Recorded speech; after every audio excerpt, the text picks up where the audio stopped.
नाज़रीन, Z news में आपका खैर मकदम है। महाराष्ट्र के ओमकार नामी नौजवान ने कश्मीर से कन्याकुमारी पैदल सफर की शुरुआत 30 अगस्त को लेह लद्दाख से की है और आज रामबन पहुंचते उन्होंने कहा कि उनका इरादा कश्मीर से कन्याकुमारी तक पैदल सफर करने का है। उन्होंने कहा अभी 5.5 महीने में वो कन्याकुमारी तक के हदफ को हासिल करेंगे। ओमकार ने मीडिया से बात करते हुए कहा कि अभी तक रामबन तक जो उनका सफर रहा है वो काफी अच्छा रहा है और रात को किसी होटल में रहने की बजाय वो लोगों के घरों में ही पनाह ले लेते हैं।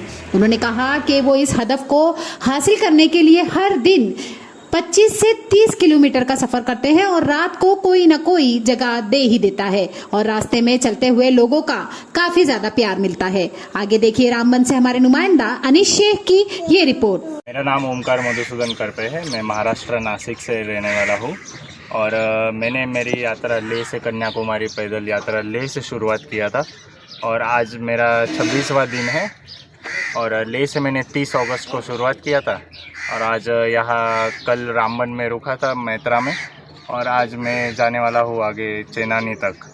तो मैं डेली 25 to 35 किलोमीटर ट्रैवल करता हूँ वॉकिंग पूरा और कन्याकुमारी तक और 5 महीने लग जाएंगे। टोटल मेरा पूरा एस्टिमेटेड टाइम है 6 मंथ्स के लिए मैंने रखा है और पूरा वॉकिंग कर रहा हूँ। नहीं, मेरी यात्रा लेह से स्टार्ट हुई। मैं लेह में पहुँचा था बाय एयर और फिर मैंने लेह में 7 दिन एक्लेमेटाइज़ किया खुद को, बॉडी को, क्योंकि उस रीजन में थोड़ा क्लाइमेट के कंडीशंस को सूट होने के लिए टाइम लगता है। और फिर 7 दिन बाद पहुँचने के मैंने 30 अगस्त को लेह से स्टार्ट किया। तो बेसिकली मैंने पहले डिसाइड किया था कि मैं किसी होटल या ऐसी जगह पे नहीं रहूँगा, लोकल्स के साथ, मतलब जो गांव के लोग होते हैं उनके साथ उनको जाके रिक्वेस्ट करता हूँ कि मुझे एक दिन के लिए रहने दीजिए। तो कई लोगों ने मान भी लिया और तकरीबन 95% में लोगों के यहाँ पे ही रुका या फिर बाद में कई मंदिर।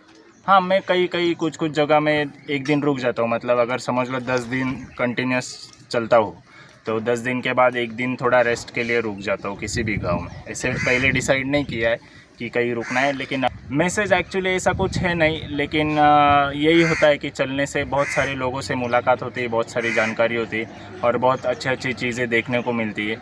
तो यही मेरा ये था कि ज़्यादा से ज़्यादा एक्सप्लोर कर सको और लोगों से मिल सको। नहीं, ऐसा कुछ नहीं है, मुझे बस पैदल सफ़र करना है और नॉर्मल लोग जो रहते हैं उनसे बातचीत करके उनके कल्चर के बारे में जानकारी चाहिए।